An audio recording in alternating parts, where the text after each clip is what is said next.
Hey guys, welcome to my channel once again. Thanks for joining me. I am Natasha Copeland and our focus is all about meaningful living.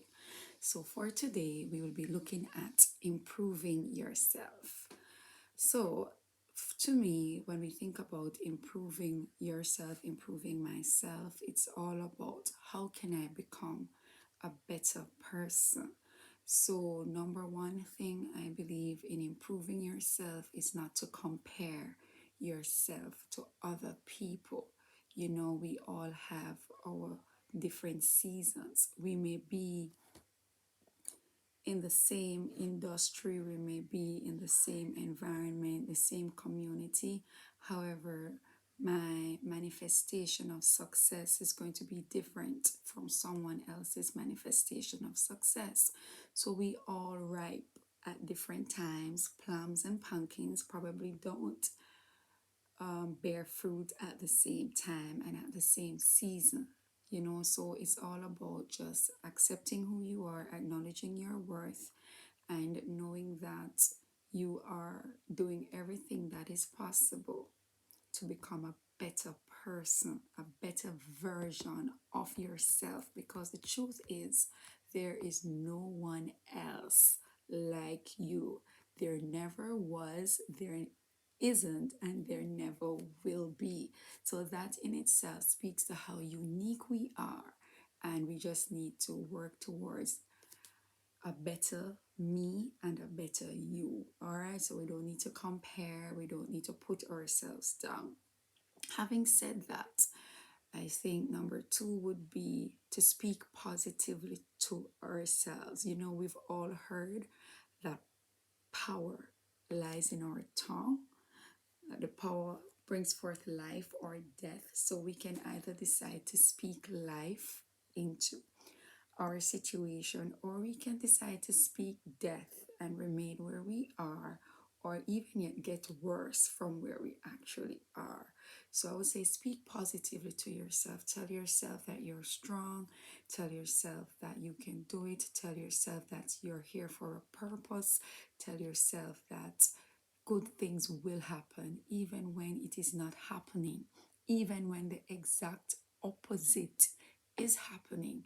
It's important that we speak positively into our lives, because it's not always about today, right, in terms of what exactly is going on, but it's about the bigger picture.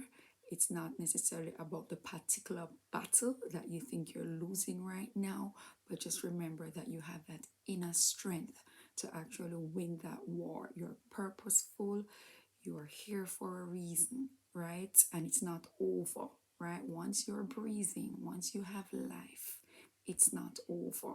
So that's just the principle. We're warriors, and that's just the principle of it. Yes, we go through challenges.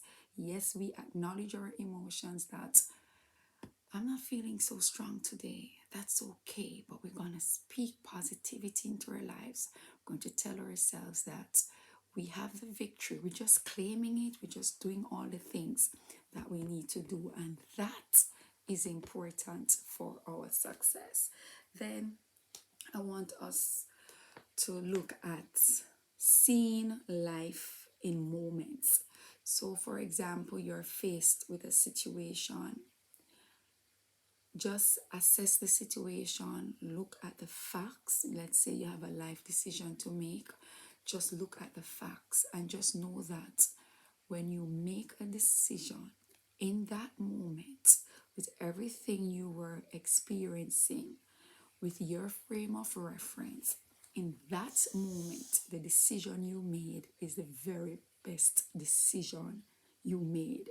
So let's say 3 months down the line, things are not working in your favor.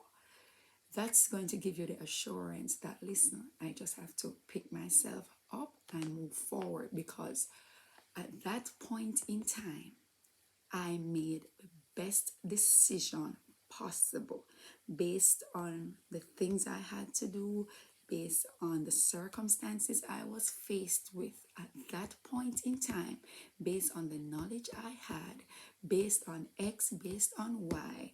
At that time, I made the best decision.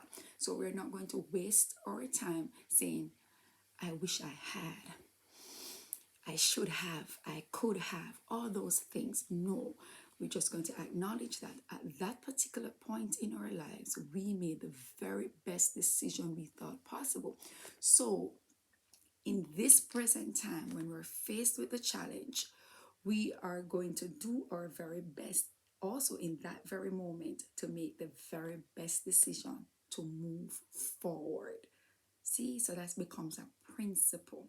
It's a learning experience, and we hope that our decisions, when we do a good assessment and we use wisdom, we hope that our decisions will be favored, right? And the blessings will be there, and the will, everything will just work out for our good. And that's what it is. Also want us to look at giving up our comfort zones. Giving up comfort zone. Comfort zone is a place of simply comfort. It has been working for you. Why try something different? But at the same time, comfort zones have a tendency to just keep us at normal, keep us at ordinary, keep us at never changing, right? So when we make that decision to step out of our comfort zone, to try something new, to do something differently, it's likely to bring different results and oftentimes greater results. So let's say you've always been comfortable putting things on the back burner. That's a bad thing. That's procrastination. A lot of us can identify with that. I certainly can. But when we say, listen, this is not working for me, this is not helping me to maximize my talents, my skills, my God given talents, and you make that decision today, let's say today, that this is not working for me. I am going to do something differently. Just get up, start doing it, and believe you me, you are going to see positive changes, and the reward is definitely positive. So that's it. That's what I have to say in terms of improving ourselves. It's important that we are grateful for what we have, and it's important that we continue to strive towards a better you. It's all about you at this point, because a lot of times people think it's selfish to focus on you, but sometimes or oftentimes you have to pause, focus on yourself, give yourself the food, the fuel, the energy that you need so that you can do more than merely survive. So let's improve ourselves. Let's do what we need to do and reap the rewards, because there's abundance and there's fullness for each of us to achieve in this lifetime. So thank you once again for joining me, and look out, more is coming on this channel. Thank you.